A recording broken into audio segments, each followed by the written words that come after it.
Paul Snider's pet project is making music out of junk. I mean, his music is about to go back on stage in Vancouver, and I'm so glad you were able to come into our studios today. I mean, I say junk, but Paul, what have you got here? Well, I have something I call the sleeping harp, and it's a harp-like instrument made out of a bed frame. I found the bed frame at the side of the road in Tawasin, and so I strung it up, and after many iterations, because the first time I strung it up and started tightening it, the whole thing started to collapse. So I had to put in these beams. So at least it held together, but it wouldn't tune, and so I put in more metal and put down, and so. But the vision was much more grandiose. So I thought, okay, this year I'm going to do a bigger show with the big instruments that I had imagined, and so I built a timpani drum on the front, out of the front end of an automobile. Of course you did. Because who wouldn't? Well, it's a natural progression to, and we've got this big tube instrument that Patty plays, and it's called the tube tower, and it stands about 10 feet tall, and it's out of the 170 feet of 4-inch drainage pipe, and it sounds great. He just makes it sound fantastic. It's got this bass guttural sound that just fills in the orchestra perfectly. And so we've got a cello made out of a tin garbage can, a bass built out of a wheelbarrow, a drum set like you wouldn't believe. It's got pots and pans and skis and crutches and barbecue. You sound like the kind of guy who really likes a challenge. I mean, you've got that perfect left brain, right brain combination, but you just want to take it somewhere else. I guess that's a good way to put it. It does kind of satisfy a lot of the things that I'm about. I mean, the technology side, okay, I've been in computers, and there's just some engineering-ish thing happening in my mind, and the music side is very strong, and of course the acting side is very strong as well, and this just combines everything and puts it on stage and gives something to the audience that they've never experienced before.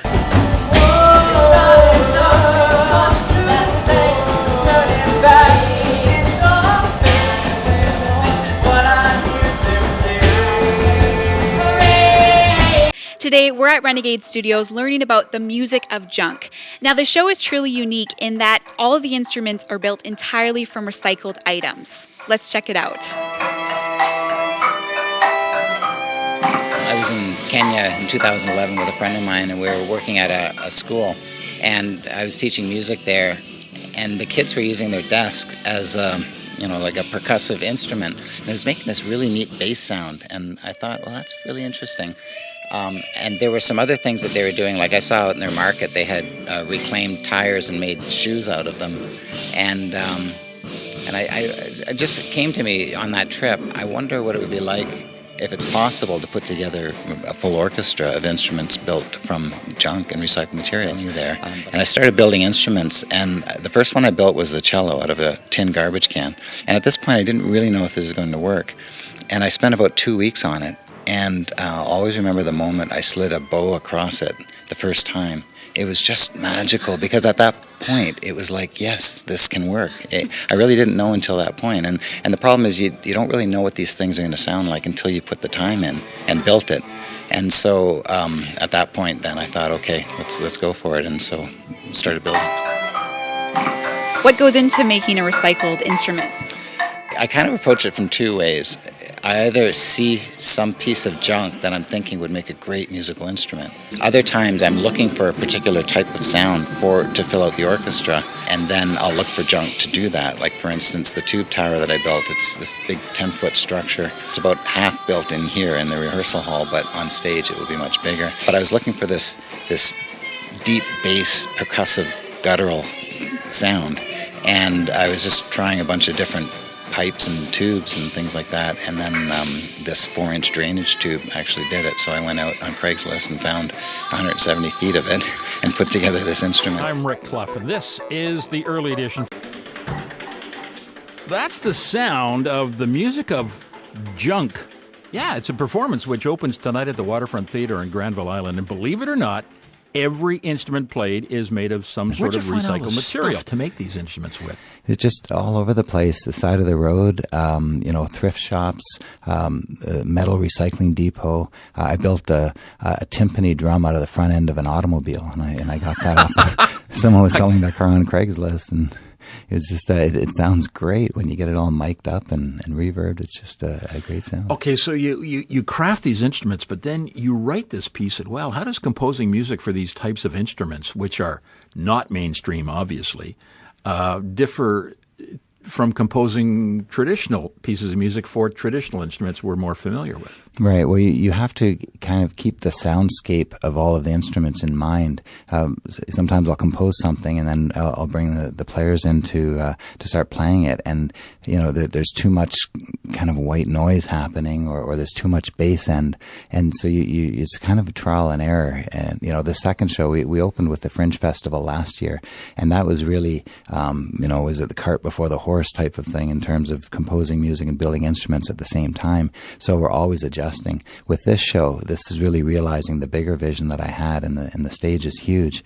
And with this one, I had a clearer idea when I was composing the music of what the sound was going to be like, because we did the Stone show. People walked away from the theater just second guessing the stuff they buy, realizing it's going to end up in the landfill, being able to creatively reuse items. That's one thing. And the other thing is just, open your imagination. Somebody wants to play a musical instrument. It doesn't have to be the one that's sitting on the shelf in the music store. A cello made out of what? Out of a tin garbage can. And it sounds phenomenal. The resonance of a garbage can is just beautiful. I'll take your word for it. Paul, best of luck with this. I can't wait to see it. Oh, thanks The very Bill much. Bennett Show on News Talk 980 CKNW. And there's a bunch of different vignettes, and the stories are within the songs. So about a third of the songs have words, and I've got theater singers that are singing it, male and female lead singers who do a fantastic job of really touching the audience with the stories. And some of the songs are about the stories of the junk. And to me, that's what's really interesting. When I build, I've got a base built out of a wheelbarrow, and that wheelbarrow has a life. I mean, every piece of junk has a life. Somebody used it. There may be a doll that was somebody's best friend for 20 years, and at some point it's going to end up in the landfill. But that has a life, and so this wheelbarrow, what was it? A wheelbarrow from a man that toiled the fields for 20 years to feed his family. To me, that's what's interesting. And so I've, there are some songs where I've imagined what the junk could have been. And to me, if you're playing an instrument that's built from the junk that you're talking about, that just gives another emotional dimension to the Much song. for starting your morning here on CBC Radio 1 with North by Northwest. I'm Cheryl McKay, happy to be here with you in this hour 3. Well, the Music of Junk. It's a live music show where stories from a junkyard unfold. The man behind the Music of Junk is Paul Snider. He wrote the lyrics and the music played in the show. And if that weren't enough, he built all the instruments too out of junk he collects and stores around his garage.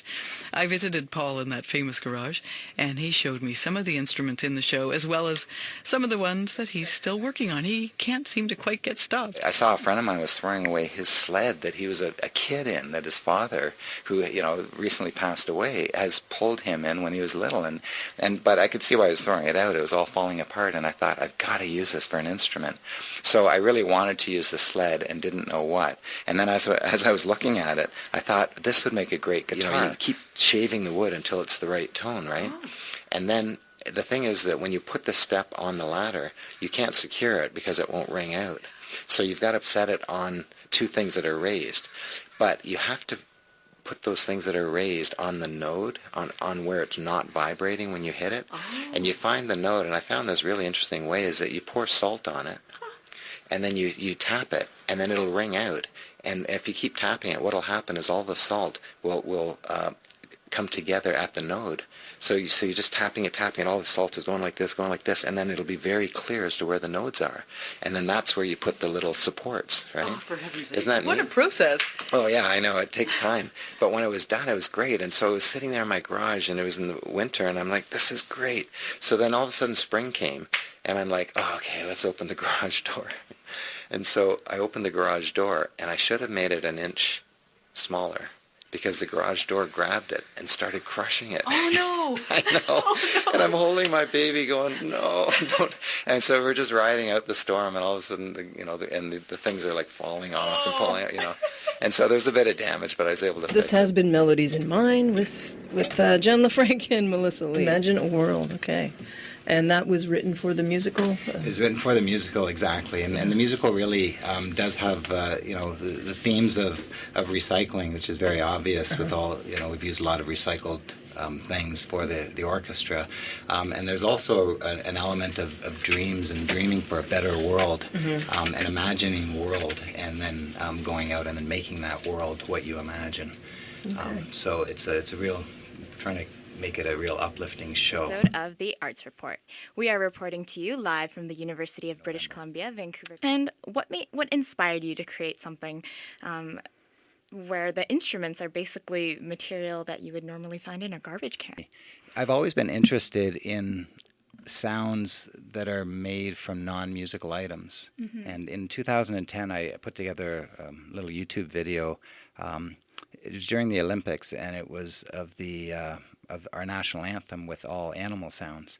And it was received very well, and it played in a bunch of different radio stations across Canada. And I thought, well, that's interesting. There's something there in terms of making music with items that are traditionally not musical, and matching pitch, finding resonance in items that you wouldn't normally think can make a tone. I find that very interesting.